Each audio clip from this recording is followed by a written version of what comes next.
They control the White House and Congress, and their candidates swept into power with the overwhelming promise of hope and change. Now, after 20 months on the job, President Obama's poll numbers remain low, and many Democrats are literally fighting for their legislative lives. It's not as if the Dems haven't gotten a lot done, but could it be that they're not fighting the Republicans hard enough? Just try telling that to Congressman Anthony Weiner of New York. You vote yes if you believe yes. You vote in favor of something if you believe it's the right thing. If you believe it's the wrong thing, you vote no. We are following a procedure. I will not yield to the gentleman, and the gentleman will observe regular order. The gentleman will observe regular order. And the gentleman will also sit. I got that from that clip. But is Weiner just one lone voice in a Democratic wilderness, or will others adopt his strategy as they realize the political benefits of fighting back? Congressman Alan Grayson, Democrat from Florida, joins me live from Orlando. Now, Congressman, let me play you a clip of President Obama, and this is what he said about Republicans earlier, and then we'll see your reaction. You've got these folks who drove America's economy into a ditch, and now we finally got that car up on the up on the blacktop there, about to drive, and they say they want the keys back. Well, you can't have the keys because you don't know how to drive. I feel like I've seen him say that a million times now, but is it enough, or do the Democrats need to get much tougher? Well, the president has a point. What happened was that, as I would put it, the Republicans drove us to the brink of national bankruptcy, and now they want to throw us over the cliff. I've heard nothing from the Republicans, including the gentleman who just joined you, that would indicate they learned anything from their mistakes. 8 years in charge, they left us with a shattered economy. They left us with 9 years of war. They left us with the banks running our domestic policy, with the big oil companies running our environmental policy. They left us with the military-industrial complex running our foreign policy, and they've learned nothing. We have to make it clear to people that there is a choice. I think people understand that. I think people know that there is a choice. But what the other side has been trying to do is, because people recognize that they're crazy, they want us to seem lazy.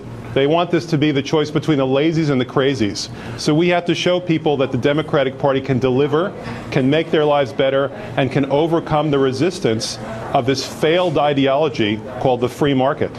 But Congressman Grayson, I see Democrats, and especially the president, getting tougher as we get closer to elections and getting more progressive as we get closer to elections. But before that, there's a lot of backing down. You back down on Van Jones, Acorn, Shirley Sherrod. Joe Wilson shouts out, "You lie," and the president changed the health care reform plan to take out that provision he objected to. There was a lot of retreat before this attack.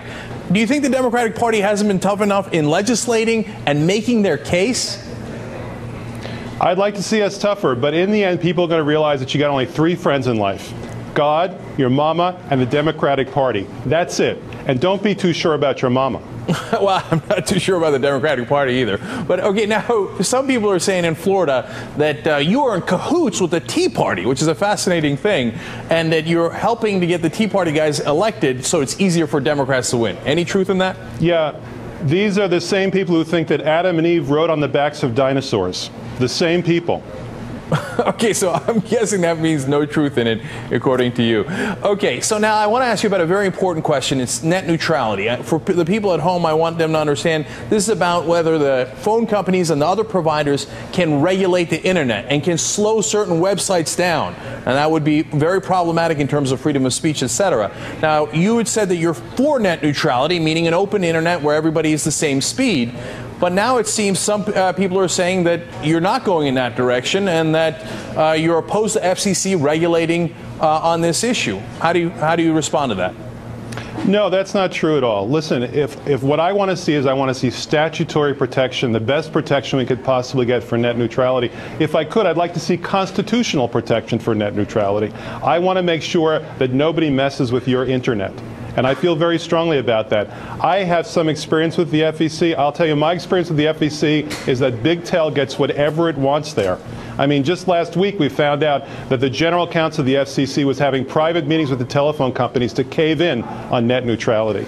That's why I want to see it in a statute at the very least. But Congressman, if you go to Congress, you know the Republicans are going to want loopholes, you're going to get mired in debate, etc. Why not do what the Republicans did so effectively for their side? Hey, you know what? We're going to change it through executive order, through regulation, have the FCC step in and say, we're absolutely positively going to have net neutrality. Even if you're going to do statute, why not do that first? Because it's easier and gets the job done. I'm not sure it is easier, and I think that it's more likely they can affect the FCC and do what they want to do through the FCC. Half the people at the FCC used to work for big telephone companies. The other half are going to work for big telephone companies. The FCC is a fundamentally corrupt organization. If they get it done, fine. I'm just a little skeptical. I'm also skeptical that we're going to get a bill passed anytime soon, so I'm very concerned. But Congressman Alan Grayson, we have to overcome that. I will say this to you. We have to overcome that. We can't let the Republicans hold the country hostage over something as important as the Internet. We have to overcome that resistance and beat them once and for all. Well, that relates to our earlier topic, which is you've got to make your case, you've got to push that legislation through, and so far I haven't seen it, certainly on this issue. So we'll see how it develops in the future. Congressman Alan Grayson, thank you so much for joining us. Thank you.